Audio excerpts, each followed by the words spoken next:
Welcome to the Creative Soul Healing Podcast. Here we talk about the connection between creativity and healing, and how we are creative and how creativity helps us heal mentally, physically, and emotionally. Join us now. Hi everyone, Larissa Russell of Creative You Healing, and welcome to the Creative Soul Healing Podcast. Today I have with me Alexia Bartholomew. Alexia was born and raised in Los Angeles, California. Through her journey, she has worn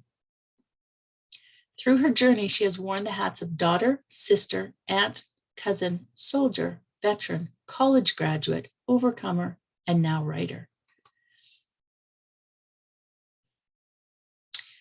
She has written poems like I Am Eagle, Watch Me Soar, I Am, and Surrender to Your Presence, which is currently in the Library of Congress. You're Not the Only One Who Has Been Hurt, Violated, Abused, and Overcome is her second self-published book that encourages people to remember that they are not the only one going through things in life. Her first book, Father Give Me Heart, is available. Sorry, Alice. Her first book, Father Give Me Heart, is available for purchase in stores and online at. Her first book, Father Give Me Heart, is available for purchases in stores and online at places like Amazon, Words Unite Bookstore, and Barnes & Noble. Alexia currently resides in San Antonio, Texas, where she is currently enjoying food, except pig's feet, hanging out at SeaWorld, and enjoying the diversity of cultures that the city of Antonio has to offer. So welcome, Alexia. Thank you, ma'am. Thank you so much for the opportunity. Thank you so much. Yes, well, I'm happy to have you. So can you share some of your story and the path that's brought you here? Well, for me, it's been some trauma. Sexual abuse was definitely the primary factor. Not just sexual abuse, but even physical abuse, verbal abuse, and it took some time. It took some time, not just seeing it happen in front of me with my mom being punched by her husband at the time, also for me being punched and savaged for a stupid reason, and then being violated at a young age from like 5 to about 10 years old. And for a kid to experience that trauma is I mean I'm just amazed that you get through it. I'm amazed, to be honest with you. The verbal abuse, the constant breaking. It wasn't outside the family; it was in the family, and I think it just took some time to really move on from it because it was like kind of like a beat down, first like a physical beat, and you look like, okay, is there anything good? Like, why am I still here? Why am I getting like the blows of all this? Why am I around it? Why I'm seeing this? Why I'm experiencing this? And it got to a point where like I don't want this anymore. And there was thoughts where I'm like, okay, I'm done, life's over. But somewhere in me was like, okay, like it's like you gotta fight through this. And so even though the sexual abuse ended, the relationship where physical and verbal abuse was involved ended, there was still some recovery I needed to do. And so I went to therapy. Um, I love therapy, kind of behavior therapy actually was a big help. But one other thing that helped me was doing a poem which I wrote called "I Am Eager, Walk Me Soar." And at first, it was supposed to be for a site for a project for a class, and um, I didn't read it, but it stayed with me because I was looking like, whoa, I came a long way. And so I did it for the next assignment, and I found out from another classmate somebody had been through some things that I mentioned in the poem. And so I knew it was something special. I knew it was an outlet.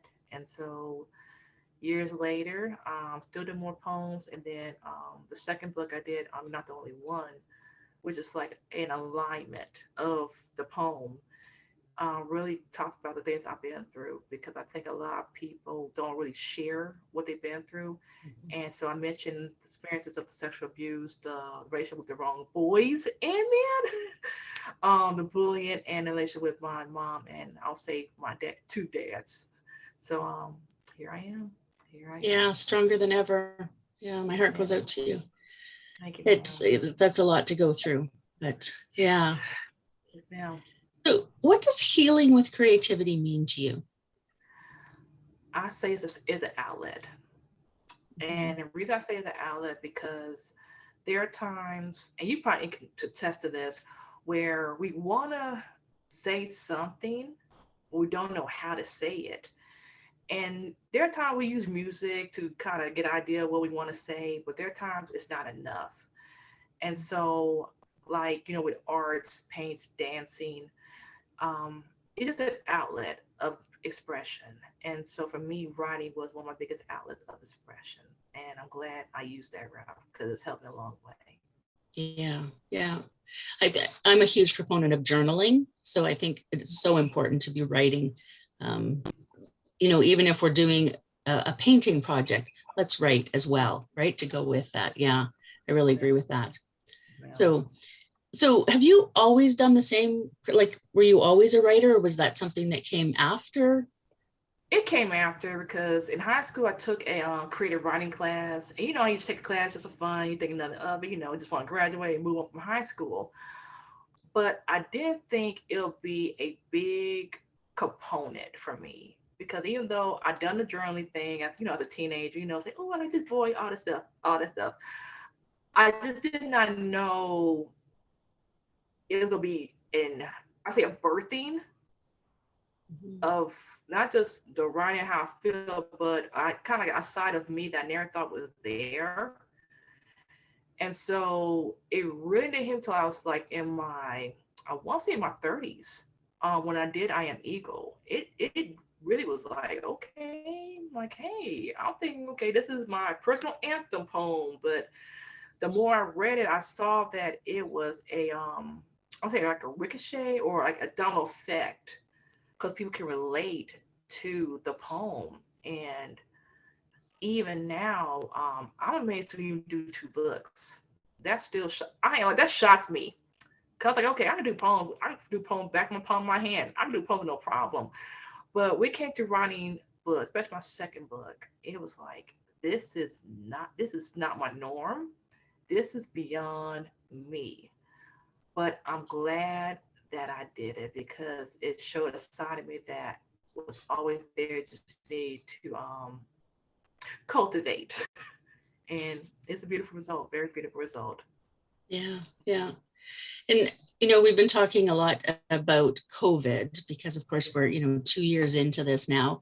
And has that changed your creativity at all, or has it changed how you do things? Yes and no, and here's the reason why. Yes, because it taught me to be more honest with myself. No, because I was already doing it, but it just I needed to do it a little more. And one thing I learned from this COVID thing is that I can't be numb. I can't be prideful because there are times I would kind of like be to myself, don't say much, process it out. I'm good, ain't gonna tell nobody about it. But ever since this has happened, it really was like, okay, Alexia, can't you can't numb up. You got to be honest with yourself. And even if it meant going to therapy, if it meant writing again, um, it's necessary because I think one thing I could say is this is one of those situations where you can't really suffocate. Because I know COVID hit a lot of people, and I'm not going to wish upon nobody because sickness is sickness.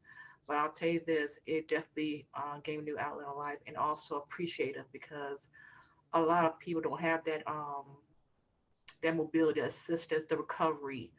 A lot of people do. So I am grateful, more grateful that I'm healthy, that I'm alive. So that's what I'd say it changed me.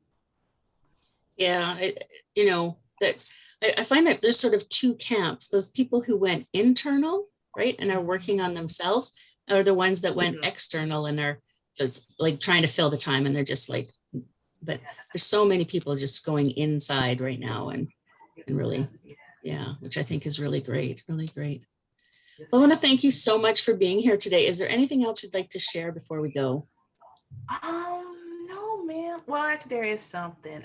When I did the form, I didn't mention about podcasts. So I just started a podcast this month, actually called Eagle of Encouragement, and just encouraging people to do things to help along the way.